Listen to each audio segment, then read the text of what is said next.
yung mga kasama ko dito sa lahat ng cast and crew. Nagpapasalamat ako kasi talagang sinuportahan nila ako. At syempre sana suportahan din ninyo ako. Abangan po ninyo ang movie na to at sigurado magiging masaya ang pamilya.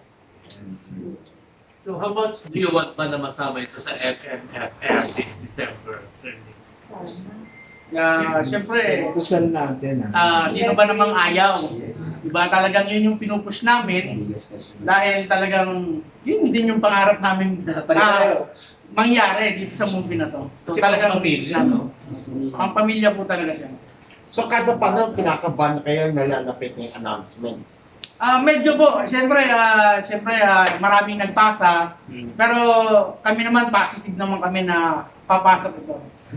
So anong nais nyo parating sa MMFF committee na dapat mapili tong movie nyo kasi in fairness maganda. Yun, ma'am sir, Yan. Sige. nakikiusap na po kami. Sana mapasama po kami sa darating na MMFF at sigurado po kami na magiging masaya ang mga manonood at hindi po kayo mabibigo. At saka siguro napakalaga rin sabihin na ang Pasko ay para sa mga bata. Para sana maglagay ng pambata na katulad ng Hiwaga. Kasi matagal na tayong walang gano'n yung mga Magic Temple, Magic Kingdom. O para layo naman, sana yung mga bata naman ang pagbigyan natin. Kasi Pasko. Sagot din ko na hindi lang pinopromote ng movie is yung magpatawa at magpasaya. Pinopromote din po namin dito sa pelikula na to yung culture and arts pa rin, values pa rin ng pagka-Pilipino natin. So nandun pa rin po. Yes. Yes. Ang galing mga swang. Nagdalasal ka na ba? Napaka-natural na aswang. Kaya hindi first, tumaas pa ako kay mga guys. At maganda rin aswang. Hindi. Nakilala niyo ba na ako yun? Nakilala niyo naman ako, di ba? Kuya yan, then may costume. Oo, yung hindi.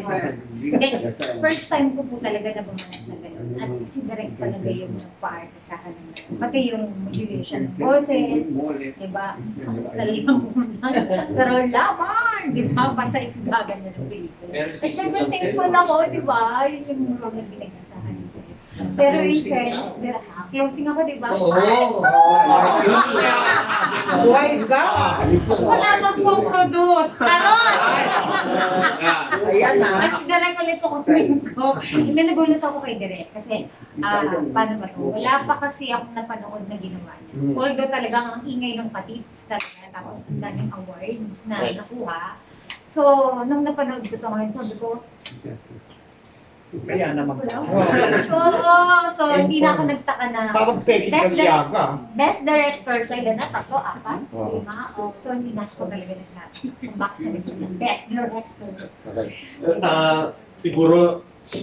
Siguro hindi lang ayoko rin na napakahirap ng pinagdaanan namin sa pelikulang ito kung alam nyo lang. Hindi rin namin alam pag tinitingnan ko itong mga artista ko kung paano namin ito natapos. Na ganyan. Pero thankful na din ako dahil very cooperative ng aking mga artista, mababait lahat ng artista ko. Even si Yorme, in fact yung last shooting day namin, ayaw na kasi namin mag-shooting day pa na isa pa. Talagang pinilit namin, alas 5 kami natapos or alas 1 umaga, may Itbulaga pa siya. At nandun pa kami sa San Miguel, Bulacan. So talagang, pero tuloy pa rin. Sabi nga niya, kailangan matapos yung pelikula natin para umabot sa MMFF. At syempre, si Nick, si Tita Beth, syempre, si Gazini, may isang araw na hindi siya umabot sa flight niya. Kasi nga, in-extend namin yung shooting. Ganon. Ayan, maano naman ako ng Eddie Garcia, no? Pero, hindi, Eddie Garcia. alam niyo naman na talagang maliit na kami na production, pero ibinuhos ko na lahat dito. Kaya MMDA, baka naman. Yun. Kaya nga si Direk, ano yung mga challenges na kinaharap niyo during the filming ng movie? Yung ulan, yun yung talaga. Kasi tag-ulan kami nag-shooting. Pagkatapos more on the outdoor kami eh. So, yung ulan, yung putik, yung mga, ilan yung mga nadulas, ilan yung mga Sprain. na-sprain. Kasi bato-bato talaga yung dinadaan namin. Tapos, Akyat baba sa bundok. sakit baba sa bundok. Delikado yung mga dinadaanan namin talaga. Ako nagbabaha. Hindi kami makaano. Tapos there was this instance na gabi na kami natapos, tapos bababa kami ng bundok. So yun yung talagang challenging. Kasi umuulan pa, ang lakas ng At ulan. walang ilaw. Oh, walang ilaw sa bundok. Parang kailangan magtakap na kayo kasi yung umalis na artista, hindi na nakakalagpas kasi nga pataas na daw, pataas yung tubig. Sabi ko, na po kami stop! Yung tapos ng taping natin dun sa isang lugar, yung pabalik na tayo sa ano natin. Oo. Isang oras na lakaran talaga Isang sa 1 halos hour. baba taas. Oo. Sobrang As in, napakahirap. 1 hour na Walang nakaraan ilaw yun ha. Cellphone Walang lang mga ilaw. ilaw namin. As in, sobrang hirap. Pero, nakita niyo naman yung location kasi nung una namin yan na pinaplano, kami nila Nick, sabi namin, o sige mag-ano na lang tayo, mag-mock up na lang o kaya green screen. Kaya lang sabi namin, hindi siya magiging ganito kung minock up namin yung pelikula. Talagang sinaga namin makahanap ng location na ganito. Virgin location itong amin. Yung San Miguel Bulacan, virgin location yun. So, yun. Yung Tanay para nagamit na before, pero yung sa San Miguel Bulacan namin. Yung mismong kuweba namin, na although pinili namin din yun, pero totoong kuweba siya. May kuryente doon direct. May nagdala kami ng generator. Ang ganda nung lighting. So you can just imagine na pinapanik sa bundok yung Lahat. genset. Physical asset lahat. Physical asset, ayoko kasi magmukhang yung parang yung nilalagay na visual effects na halatang halata. So kung mapapansin ninyo, physical asset talaga lahat. Binidi lahat. Direct Vince, how did you prepare, especially Nick Banayo, for the role? Kasi sinabi niya, ito yung first face Unang-una sa palagay ko, nilalalang ang maging magaling na artista. Kahit kasi anong training mo, kung hindi talaga magaling, wala mangyayari. Sa palagay ko, magaling talaga siya. Wow. So, parang feeling ko, inborn siya na artist siya at gusto niya talaga, kasi alam mo, pinakamaganda yung passion mo na gusto mo talagang umarte. At yun yung nakita ko sa kanya, gusto niya talaga magkaroon ng launching movie, umarte, at maging maganda yung pelikula. So, tulong-tulong kami lahat, pero more on him kasi hindi ko naman siya inutusan ng kahit ano basta nakita lang niya yung script, inanalyze niya. So, yun lang. Siguro, kung minsan, pinapaano natin, ninidirect natin siya, pero more on talagang siya ang natural ang acting niya talaga. Ano sasabi? Reaction. Kasi sa akin naman, yung sa sinasabi ni Direk na natural acting. Kumbaga nasanay na rin kasi ako kasi dati pa naman gumaganap na rin ako sa mga short film. So, pangarap ko talaga mag-artista kahit nung bata pa ako. So, hindi ko naman nakalain na matutupad ko. At syempre, yun nga, sabi ko dati, sumulat at nag-direct na rin ako ng sarili kong movie, nag-produce ako. Pero hindi naman siya ganito na, kumbaga, ganito kalaki movie. Opo, sa YouTube ko lang po siya pinapalabas. So, kaya po nasanay din ako sa pag-acting. Direct si kumusta katrabaho si Gasini? Kasi first movie niya ito. Yeah, alam As mo, beauty queen, syempre. yes, napakaswerte namin kay Gazini kasi, di ba sa Toledo baby kasi ako, so si Dr. Toledo, si Gazini, nabanggit lang sa akin ni Dr. Toledo, sabi niya, meron akong beauty queen na gusto mag-artista. Sabi ko, sino? Si Gazini Ganados. Parang, naalala ko kasi, di ba pagka mga pageant, si Gazini kasi talaga yung pinakamagandang mukha na Miss Universe Philippines. In my opinion, sorry sa mga pero in my opinion. So, nung nakausap ko si Gazini, sabi niya, direct nandito ako sa Cebu. Sabi ko, sige, pumunta ka ng Manila, may titirahan ka pa sa Manila. Sabi niya, may condo po yung tita ko. Sabi ko, sige, pumunta ka ng Manila, gagawin kitang bida sa film. Hindi niya ine-expect na totoong film. Kala niya student film, kala niya yung short film, hindi niya alam na talagang for MMFF, ganyan. So, talaga nakakatuwa dahil very humble siya, at saka bagay na bagay sa kanya yung role actually. Suddenly, how does it feel to kiss At ilang kissing scene pa yan. Ilang take? Ang dami daw sa'yo. Hindi naman, kasi, hindi naman sa kissing scene po, sanay naman po ako. Sabi ko nga sa inyo, gumaganap na rin po ako sa mga short film dati. So, danas naman natin yan. Siyempre si Gasini, sa nakita ko, medyo naiilang pa naman siya sa KCC namin, kaya medyo nag-ilang take talaga. Ano ang lasa ng labi ni Gasini? Isang ganagos. Ilang takes on eh? Ilang take? I think mga 5 po yan. Hindi kaya sinadya mo yun. Inabuso niya po ako eh.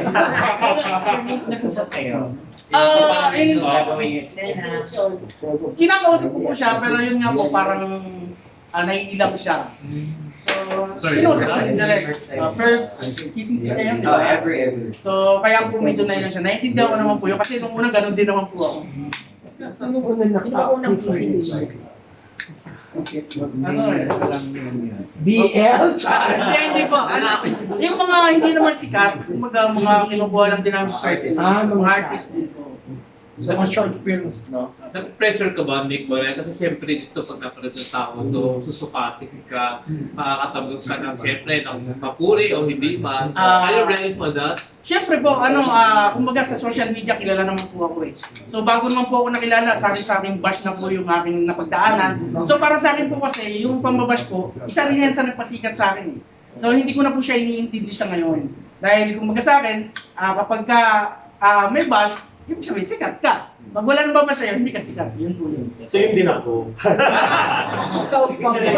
Sige. Hindi, actually, nagbago na kasi yung ng pelikula. Ngayon, ang dami nang umaarte na sikat sa social media kasi meron siyang millions sa followers sa YouTube, tapos yung kanyang mga 80 million views, yung kanyang mga... So sabi ko, pwede rin magtagumpay ito. In fact, yung ibang pelikula, puro ganun. Puro mga kasama, mga vloggers, mga influencers, ganun. So, sabi ko, pwede rin na sikat sa lunchtime program na si Isko at sikat naman sa social media, pinagsama ko. So, baka sakaling pumatok. Kaya, iniisip ng MMFF, kailangan yung commercial viability ng pelikula. Nako, napaka-commercial po ng pelikula ito. Gusto ko pong sabihin sa inyo na baka iniisip niyo po ganun. Nako, napaka-commercial. At palagay ko yung word of mouth ng mga bata. Ito po yung balak kasi namin, magkaroon kami ng premiere night na lahat 100% bata ang ano. So yun ang balak namin sa premiere night. So hindi na tayo. Sir Nick, as you're being a healer, taken a vaccine, ano nang nangyari sa paligid mo? Tuloy pa rin naman po yun. Hindi ko po yung pwede kalimutan kasi yun po talaga yung mission ko. Kumbaga, mayroon akong mga pangarap kasi na kailangan kong tuparin. So hindi porket healer ako, hanggang doon na lang ako. So gusto kong tuparin pa rin yung ibang mga pangarap ko gaya ng pag-artista. So through pag-aartista, na ano mo yung pag-healer? Opo, every Saturday naman po yung pag-healing. Kung masusundan tong movie mo, sino gusto mo nang makasama? At anong project? Anong target mo? Sa akin po, si Maasag Batong po talaga. Ever Siyempre talaga yung since mga talaga. sa mga babae na artista. Ever since. Sana hindi siya magbuntis. Oo nga. Pero direct, nagsimula na pabatang pelikula. Pelikula. Yes, gano'n naman talaga yung trust ng Phil Stevens Films. Nakagawa tayo ng mga political films, nakagawa rin tayo ng drama, yung Ang Bangkay, na isasali natin sa Berlin Film Festival this year. At ito naman, iba naman, very commercial, pambata. So, gano'n pa rin, iba-iba yung mga gagawin namin to prove din yung versatility natin as a creator. At yung mga talents, gano'n din naman, marami rin nakunta. By the way, si Nick, talent ko na rin yan. So, kasama siya, di ba, naalala niya sa vitamin. So, ayun. Magtutuloy-tuloy yung ano ng Phil Stagers Films. At sana, mabigyan tayo ng magkakataon na mapasama sa MMFF para Tuloy ang ligaya. Magandang Pasko. Pero Direk, curious lang kung paano nyo napapayag si Isko na gumanap bilang kontrabida, pero sa bandang huli kasi may twist eh. Yeah. Parang ganun. Pero paano mo nakumbisi? Kasi Isko Moreno, nag-portray ng ganito, parang ganun. Sa totoo lang, hindi ko na ikakaila, no, Ines. This was really for Mon Confiado. Yung una namin itong pinaplano. Ay, second choice pa. Yes! pero di ba mali na second choice sabihin? Kasi ang una namin iniisip dito, maliit lang na pelikula. Okay. Hindi namin ito ina-expect na magiging malaking pelikula. Ina-expect namin, wala lang, ipapalabas lang namin siguro, hindi MMFF. Wala kami ganun. Regular lang. Oo, regular lang. Pagkatapos, nung lumalaki na as we go along with the pre-production, ako yung nagsabi kay Nick na, Nick, ako bahala kay Isko. Alam niyo naman, taga Maynila po ako. Kaibigan ko si Isko. At si Isko ang nagbigay sa akin ng Outstanding Manilan. At nung pumunta kami kay Isko, hindi man ako nagdalawang salita. Pero sinabi niya, huwag mo na akong bayaran. Mag-co-produce na lang ako. So yun yung nangyari. Yun ang ano. Sabi ko, sige, okay, go. Pero sabi niya, siguraduhin mo lang na may retribution ako sa dulo. So nakita niyo naman yung retribution niya sa dulo. Yung twist na ano. Kasi ayaw naman niya na talagang kontrabida na papatayin siya or whatever. Pero yun na nga, yun ang ginawa naming retribution. Magkapatid sila. Oo, Spoiler pero alert. spoiler na lang sa mga press. At masaya ako kasi si Isko parang pinag-aadya ng Panginoon na talagang ilagay sa MMFF tong pelikula. Una, nung ginagawa namin to, wala pa siya sa Itbulaga. Nung natapos namin, nag-e-edit kami, biglang nasa Itbulaga na siya. So parang sabi ni Isko, co-producer ako na bahala sa promo. Sabi niya, so sa Itbulaga, ini-schedule na niya kahit linggo-linggo tayo sa Itbulaga. So MMFF, baka naman, kasi ito may promo po kami, meron kami matino na ano. At number 1 na ang Itbulaga ngayon, yung Itbulaga ng Channel 7. So, yun.